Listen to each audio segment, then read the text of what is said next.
In this video, I'm going to discuss what I think is a poor strategy, and then what I consider a much better strategy.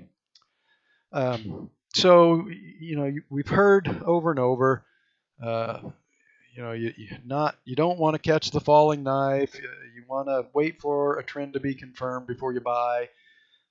You buy a breakout, and the reality is that this is mostly nonsense. Markets don't behave the same way now that they used to 10 or 15 years ago. So strategies that worked 10 or 15 years ago no longer work. That's just the way markets are. They evolve. So um, you can try and you can wait for confirmation and buy, and then the problem with that strategy is that first off, at what point do you consider you have confirmation? Do you need to get over the 50-day moving average?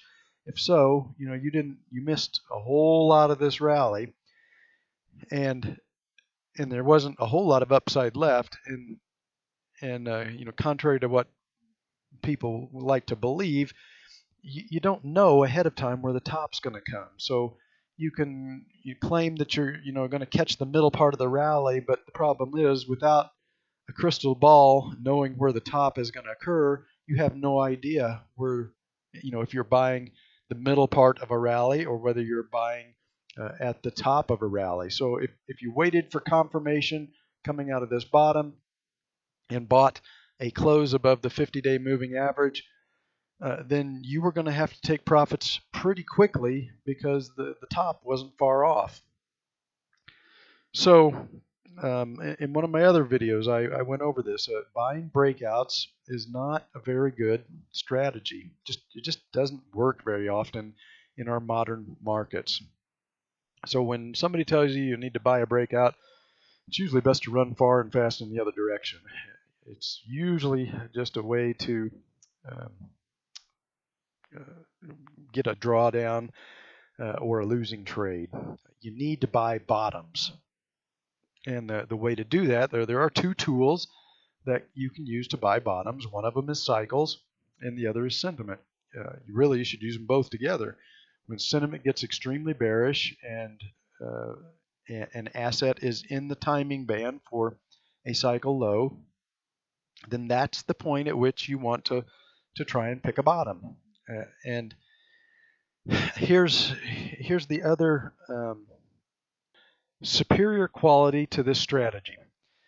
So let's just assume that this swing that we got today in the minors is signaling the cycle low. Now, the average retail trader would want to see confirmation. Maybe that means he wants to wait until price gets back above this 50-day moving average, which I think is going to be a very poor strategy, and I'll explain in a minute. But the problem with that, if you wait for price to get back above the 50-day moving average, then your stop is going to be down here at the cycle low. So you're going to have about 10% risk in this trade if you're waiting for confirmation. You could put a stop right below the 50-day moving average, but that's almost a surefire way to construct a losing trade, because a move above the 50, it will often churn back and forth, back above and below it for a few tries before it either breaks out or turns back down. Here's a pretty good example. You can see it moved above it, came back down, moved above it again, came back down. So if you were trying to buy above the 50-day moving average, you would have just gotten whipsawed out a couple times. So that's not a great strategy. Another one of those strategies that may have worked 10 or 15 years ago doesn't work very good in modern markets. On the other hand, if you use cycles and sentiment, the sentiment in the minors here has been extremely bearish. That's a good sign. That means there is the risk that we are going to run out of sellers. The selling pressure is at risk of exhausting. Just nobody left to sell. So that's a plus in your favor. And the cycle duration, this cycle, since there really was no dip into a cycle low here anywhere, this cycle is over 50 days long.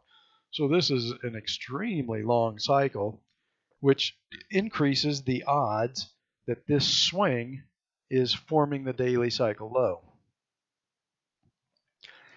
So a much better strategy would be to buy this swing and then put your stop right below Thursday's low. If that was the daily cycle low, then price won't go back below that.